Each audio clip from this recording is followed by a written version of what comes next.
നേരത്തെ നികേഷ് കുമാർ സൂചിപ്പിച്ചതുപോലെ ഈ സ്വാമി വിവേകാനന്ദൻ്റെ ആശയങ്ങളും നരേന്ദ്രമോദിയോ BJP പിന്തുടരുന്ന ഹിന്ദുത്വ ആശയങ്ങളും തമ്മിൽ വലിയ വ്യത്യാസമുണ്ട്.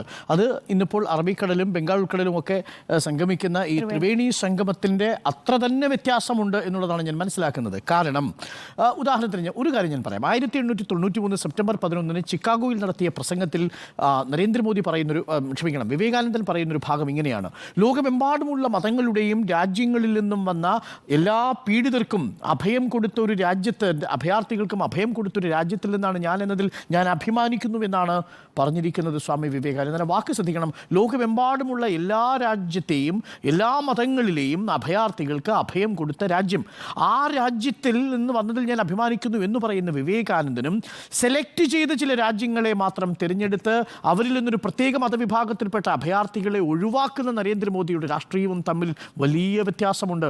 അവിടെയാണ് വിവേകാനന്ദ പാറയിൽ നരേന്ദ്രമോദി പോകുമ്പോൾ വിവേകാനന്ദൻ പ്രതിനിധാനം ചെയ്യുന്ന ആശയവും നരേന്ദ്രമോദി പ്രതിനിധാനം ചെയ്യുന്ന ആശയവും തമ്മിൽ താത്വികമായി അകന്നു പോകുന്നത്. രണ്ടും ഹിന്ദുത്വം എന്ന് പറയുന്ന ഒരു കോമൺ സിംഗിൾ ഇൻവേർട്ടഡ് കോമയിൽ നമുക്ക് കാണാൻ കഴിയില്ല. നരേന്ദ്രമോദിയുടേത് BJPയുടെ ഹിന്ദുത്വത്തിന് സവർക്കറൈറ്റ് ആശയങ്ങളാണുള്ളതെങ്കിൽ വിവേകാനന്ദൻ്റെ ആശയങ്ങൾ സവർക്കറൈറ്റ് അല്ല എന്നതാണ് അതിലെ ഏറ്റവും പ്രധാനപ്പെട്ട ഭാഗം. രണ്ടാമത്തെ പ്രധാനപ്പെട്ട കമ്പോണന്റ് നോക്കൂ.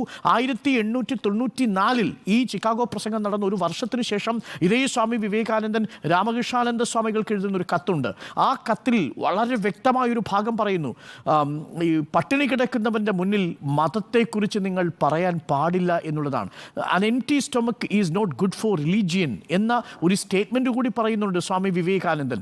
ഈ തിരഞ്ഞെടുപ്പിൽ 215ഓളം പ്രധാനപ്പെട്ട പ്രചരണ വേദികളിൽ ആദ്യഘട്ടം കഴിഞ്ഞ് 170 പ്രധാന വേദികളിലും പ്രധാനമന്ത്രി നരേന്ദ്രമോദി പറഞ്ഞിരിക്കുന്നത് വിശക്കുന്ന, പട്ടിണിയുള്ള, തൊഴിലില്ലാത്ത, വിലക്കയറ്റം കൊണ്ട് പൊറുതിമുട്ടുന്ന സാധാരണക്കാരൻ്റെ മുന്നിൽ മുസ്ലിങ്ങളെന്നും ഹിന്ദുക്കളെന്നും ഞങ്ങളെന്നും അവരെന്നും ഈ പെറ്റുകൂട്ടുന്നവരെന്നും നുഴഞ്ഞുകയറ്റക്കാരെന്നും സ്വത്തുക്കൾ മംഗല്യസൂത്രം പിടിച്ച് അവർക്ക് കൊടുക്കുമെന്നുമുള്ള വർഗീയതയും മതപരവുമായിട്ടുള്ള ആശയങ്ങളാണ് പറഞ്ഞത്.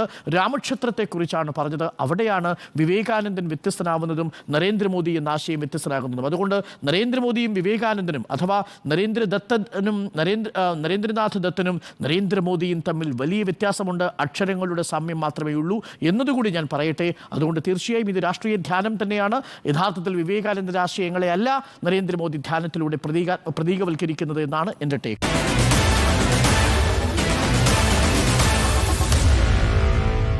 Meet the editors.